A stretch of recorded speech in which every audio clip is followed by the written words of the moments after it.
তাই যতক্ষণ মেলায় থাকবে ততক্ষণ কেনাকাটা করতেই থাকবে।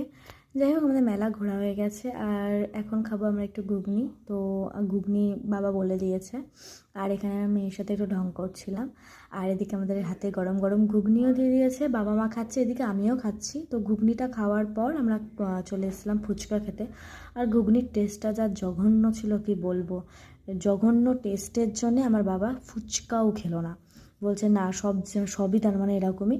যাই হোক, ফুচকার টেস্টটা খুব ভালো ছিল, আমি বাবাকে বলছিলাম খাও, খুব ভালো। তো যাই হোক, বললো না আমি খাবো না। তো ঘুগনি খেয়েছি, আমি আর খাবো না। তো আমরা যাই হোক ফুচকা খেলাম, আর এখানে আমরা বসে আছি, আমরা খাবো বলে না, আমার মেয়ে মোমো খাবে। আর সত্যিই মোমোটা খুব ভালো ছিল, কারণ আমি একটা মেয়ের কাছ থেকে নিয়ে খেয়েছিলাম। তো আমাদের ওখানে রথের মেলা হয়েছিল, ওখানেও মোমো খেয়েছিলাম খুব সুন্দর, আর এখানেও মানে একদম ফেলার না, খাওয়া যায় আর কি। খুব ভালো বলবো না। যাই হোক, আমাদের মেলা ঘোরা কমপ্লিট, আমরা এখন বাড়ি যাই, টাটা।